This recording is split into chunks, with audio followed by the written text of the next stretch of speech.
ご視聴ありがとうございます。今回は魔改造を重ねた駅のご紹介です。一見普通の駅に隠された2回に及ぶ大改造の痕跡とその裏にある壮大な計画を解説します。この光景の隅にある痕跡とは一体何なのでしょうか。この列車は東急田園都市線の下り列車です。田園都市線は渋谷から中央林間までを結ぶ全長 31.5 キロの路線です。6駅先の二子玉川の手前まで9キロほど地下を走ります。次の駅がその二子玉川駅です。カーブを緩く設計しているため結構な速度で走ります。一方急な勾配はそれなりにあり、トンネルを出ると 25% ミルの下り勾配です。左にある星用の線路との高さの違いから勾配のきつさがわかります。その先で線路は右に曲がり、接続する大井町線の線路をくぐります。そして上り線は2つの線路が合流しています。線路の錆び具合からして左から合流してくる線路はほとんど使われていないようです。右の線路は駅の一番奥に進み、左の線路は上をまたぐ大井町線の線路をくぐります。続いて大井町線の副線がこの線路をまたぎ、二子玉川駅に到着です。上り寄りのカオスぶりとは逆に、ホーム2つ、線路4本のよくある構造で、外側2線が田園都市線、内側2線が大井町線です。改札は上り寄りだけにあり、すべての列車がホームの上り寄りに止まります。内側2線の脇には、途中からフェンスが設置されます。これは田園都市線が10両なのに対し、大井町線は確定が5両、急行が7両だからです。ホームの端はこの狭さです。後からホームドアが設置され、圧迫感がより際立ちます。そしてホームの中ほどから走行音が変わったことからわかるように、この駅の下り寄りは多摩川にせり出しています。暴風壁もない鉄橋ということもあり、気象告知板があります。田園都市線と大井町線は3駅先の溝の口まで並走しており、外側2線は田園都市線、内側2線を大井町線が使います。ただし、途中の2駅は内側2線にホームがないことなどから、大井町線の一部の列車は外側の線路を走ります。構内図がこちら。私がいるのは、この図では見切れているこの辺り。まず後ろに進み、隣のホームに移り、さらに後ろに進みます。後ろを向いた様子がこちら。フェンスの目が細かいので見づらいですが、この左には内側2線をつなぐ線路があります。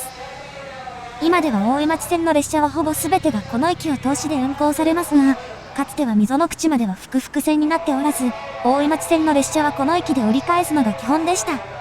今でも最終の下り列車がこの駅止まりです。内側2線をつなぐポイントが終わると、フェンスは割と簡素なものに変わります。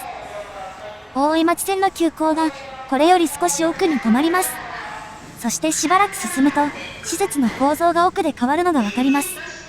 この辺りは多摩川がよく見えるのに対し、川の範囲から外れる場所では線路の横に壁があり、曲面的な形状の屋根もなくなります。これは大井町線の線路の上や、田園都市線の上り線も同じです。さらに奥に、大井町線の確定が止まっています。ほとんど人がいなかった下り寄りに対し、この辺りから人が増えていきます。そしてこの辺りを境に、ホームの幅はぐぐっと広がります。川の上かそうでないかで構造が変わっただけに見えますが、そうではありません。また、この先には2つのホームを直接つなぐ通路があります。これらの施設の位置関係を、この駅の歴史と交えて解説です。駅の上り寄りでは、田園都市線と大井町線の上り線がそれぞれ2本に増え、もう一方の路線につながるという特徴的な配置です。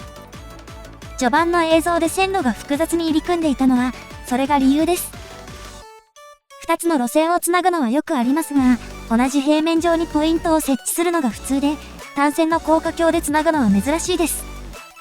一方駅の下り寄りでは、大井町線の下り線から田園都市線の下り線、そして田園都市線の上り線から大井町線の上り線につながる線路があります。溝の口駅の方には両線を逆向きにつなぐ線路があるため、両線の上り列車はどちらの番線も使えますが、実際には使用する線路は区別されています。そのため、上り寄りで双方を結ぶ2本の線路がほとんど使われることはありません。そしてこの駅の特徴その2が、駅の中央あたりでホームの構造が変わることです。田園都市線と大井町線の位置の関係上、駅が多摩川にはみ出したのが理由ですが、計画当時は事情が違いました。もともとこの駅は二子玉川園という駅名で、駅名は東にあった遊園地が由来です。周りにあったのは大井町線の線路と路面電車タイプの路線です。当時の駅は地上にあり、それらの駅が近くにありました。この駅が大きく変わるきっかけが、1963年10月、大井町線の名称が田園都市線になったことです。66年3月には駅が高架化され、下り寄りの橋梁が使用開始になりました。それまでは西隣にある道路と同じ橋を使っていたものの、単線で輸送力に乏しいことや、車との接触事故が頻発していたことから、丸ごと切り替えることになったのです。翌月には、当時東急が開発していたニュータウン、多摩田園都市へのアクセスのため、田園都市線が長津田まで延伸されます。その3年後、69年5月には、多摩川線と絹田線が廃線になり、この場所から路面電車が姿を消しました。8年後の77年4月に開業したのが、当時の新多摩川線でした。多摩川線に代わる都心直結ルートとして建設された路線で、新設された駅はすべて地下駅でした。新多摩川線の開業前の計画がこちら。今とは逆に大井町線が外側2線、新多摩川線が内側2線を使っていました。また、ホームの長さも今の半分ほどで、多摩川には出ていませんでした。これはもともと、新多摩川線がこの駅で上り方面に折り返すことを想定していたからで、下り寄りには折り返し用の線路があります。新多摩川線は、今の東京メトロ銀座線と直通する予定でした。そのため、レール同士の間隔、期間は 1435 ミリで、溝の口方面には直通できず、この駅で折り返すしかなかったのです。ところが、その後地下鉄の計画が見直され、今の東京メトロ半蔵門線、当時の地下鉄11号線の計画ができたことで、新多摩川線の規格が見直され、下り方面に直通する路線として建設されることになりました。当初は1両あたり16メートルの車両、6両編成だったため、ホームは100メートルほどだったのに対し、最終的に20メートル車の10両編成で運行することになったため、ホームを100メートル余り伸ばすことになりました。元の設計では下り寄りの線路同士の間隔が狭く、ホームを設けられないため、外側の線路2本をさらに外側に移動する工事が行われています。それには橋脚の幅が足りなかったため、事前に幅を広げる工事が行われました。その工事の痕跡は、今でも残っています。多摩川の反対側から見ると、手前では架線を支える柱の根元だけが橋脚から出ているのに対し、奥では外側にずらした橋桁を支えるため、出っ張りが大きくなっています。この時回収された橋脚をよく見ると、部分的に作り変えたような痕跡があります。川の上でここまで大規模な工事をするのは珍しく、行政との調整がかなり大変だったそうです。また、新多摩川線を下り方面に直通させる計画に変わったため、橋桁の中にはこの時新たに製造されたものもあり、名板の日付も違います。こうして改造された二子玉川園駅、開業当時の全体像がこちらです。屋根は全体にはなく、多摩川と被らない範囲だけでした。そしてこの部分にご注目。新多摩川線の線路が単線になり、それから複線になっています。ホーム全体では205メートルあるのに対し、新多摩川線のホームは下り寄りの125メートルだけで、それ以外の場所には仮設の柵がありました。これは、新多摩川線が開業した77年当時、直通先の半蔵門線が開業していなかったからです。そのままだと渋谷駅が混雑することが想定されたため、あえて下り方面と直通させず、二子玉川園で折り返す設備が必要になりました。下り寄りでは内側2線は外側2線に直接つながっており、折り返し線などもなかったため、ホームの途中にポイントをつけたというわけです。時期に撤去する設備なので、上下線の間でクロスするポイントではなく、Y 字のポイントを2つつなげれば、ポイントの数を減らせて経済的です。両数も少なかったのでホームは短くてよく、停車位置に近いので到着発車が手早くできます。当時は本数も少なかったらしく、同時に発着できなくても問題にならなかったようです。このようなやり方は、ポイントの設置コストが高いモノレールにおいて、高級的な形態として採用されることがあります。一方、この駅の廃線は暫定措置だったため、半蔵門線が開業する78年8月までに、普通の複線になっています。ちなみに新多摩川線の開業当時、駅の上り寄りには36%ミルの勾配がありました。これは特別な認可のもとに設定され、意外にも新玉川線で最もきついものでした。これは、新玉川線が内側2線を使っていたことが要因である一方、今は両線の配置は逆になっています。両線の配置が入れ替わるのは、さらに後の話です。その話をする前に、上りホームへ移動です。左側に見える、ホーム中ほどの乗り換え専用階段を進みます。これは当初の計画にはなく、2つのホームの行き来は、上り寄りの改札へつながる通路を経由する必要がありました。ホームを伸ばすことになり、そのままでは不便すぎるため、真ん中あたりに通路が作られたというわけです。この通路は地上までは降りておらず、中2階のような階層で線路をくぐります。駅自体は改装されて綺麗になりましたが、ここだけはほとんど改装されておらず、バリアフリー対応もありません。正面の扉は地上へつながる業務用のもので、乗客は非常時も使用できないようです。そしてこの通路、階段とそれ以外の部分は直角ではなく、少しだけ斜めになっています。これは当時計画されていた外角環状道路の向きに合わせるためだそうです。この道路は都心からおよそ15キロ外側をつなぐ道路で、二子玉川付近ではまだ開通していません。通路の基礎が道路に影響しないようにするためでしょうか、詳細は不明です。連絡通路を上がった場所が、大井町線の5両編成の最後尾のあたりです。私が通った時には誰もいなかった連絡通路ですが、渋谷方面と大井町方面の乗り継ぎに活用されており、列車の発着時には結構混雑します。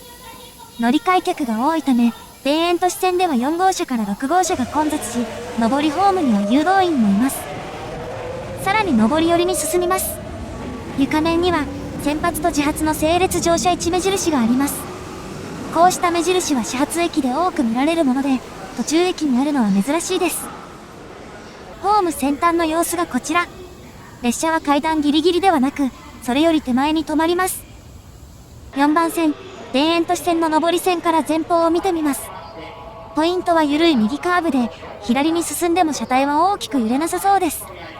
停止位置が階段から離れているのは、このポイントがあるからです。3番線、大井町線の上り線から前方を見ます。大井町線の上り本線が右に分岐する線形で、発車直後に車体が揺れます。半蔵門線開業の翌年、79年8月には運行系統が再編され、大井町から二子玉川園までが大井町線として分離されました。大井町線の列車はこの駅で折り返すことになったものの、外側2線を使っていた関係上、列車ごとにホームが違って不便でした。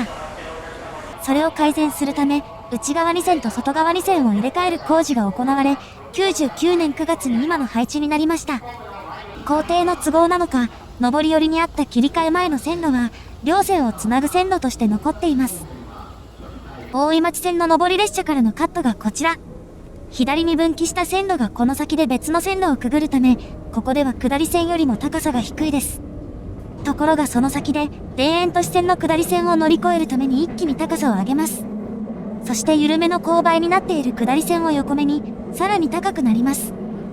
これは田園都市線から伸びてきた線路と無理なくつなげるためで、ここを過ぎると下り30%ミルの急勾配で下り線に高さを揃えるという慌ただしい線形です。そしてこれらの立体構造は意外な場所から見ることができます。それが階段の手前にあったエレベーターです。黄色いドアのあのエレベーターは下の改札階へ直でつながっているのではありません。断面図がこちら。一度上に上がってから地上に降りるという謎の構造です。これは階段ギリギリの場所に道路があり、直接地上に降ろせなかったからです。かといって階段を部分的に塞いでエレベーターへの通路を作ると混雑が悪化します。そのような制約の下でエレベーターを作るため、一旦ホームの上の階層に行く配置になっています。改札寄りのエレベーターとをつなぐ通路からのホームを見下ろすことができ、不思議な気分になります。改札寄りのエレベーターからは橋脚などの作りもよく見えます。これは下りホームのエレベーターも同じです。またホームから張り出した場所には窓が多くあり、これらの場所から立体構造を余すことなく見れます。ベビーカーを押したママさんも多く通り、子供たちで賑わうこともある場所です。この工事の過程で両線のポイントがホームに食い込み、全体を下り寄りにずらしたからか、ホームは開業当初よりも20メートルほど下り寄りに伸ばされています。よく見ると、ここだけ屋根が途切れています。改札階へ向かいます。上りエスカレーターは2基あり、利用者の多さが伺えます。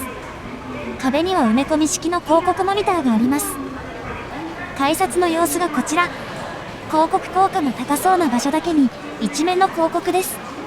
そして改札を出て左に、見逃せないスポットがあります。これは、大井町線などで活躍した車両、9000系の写真展示です。西武鉄道への譲渡が決まっているこの車両の歴史に触れられるチャンスで、3月21日までです。一方改札を出て右側は、昔とは大きく違います。二子玉川園などの跡地は再開発され、複合商業施設、二子玉川ライズがオープンしました。1969年、西口に百貨店がオープンし、東口は差をつけられるようになりました。82年には再開発の検討会が発足し、計画が進みます。当初はオフィスと商業施設だけを作る予定でしたが、計画ができたタイミングでバブルが崩壊、計画は暗礁に乗り上げます。一方、バブル崩壊後も住宅の需要は堅調だったことを受け、1000戸ほどの住宅を加える計画に見直されました。この間、99年に廃線変更が完成した後、2000年には駅名が二子玉川駅に改称され、新玉川線が田園都市線に統合されました。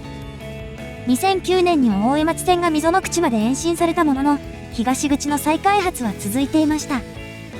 事業が長期化する中、地権者の負担を減らすために住宅などの建設が優先され、2010年には第1期事業として、住宅と商業施設がオープン。2015年に第2期として他のエリアがオープンし、検討開始から33年を経て完成しました。第1期に1030億円、第2期に410億円ほどの事業費がかかり、トータル1440億円ほどの巨大プロジェクトでした。歴史の中で変化を重ねた駅、次は何が起きるでしょうか。ご視聴ありがとうございました。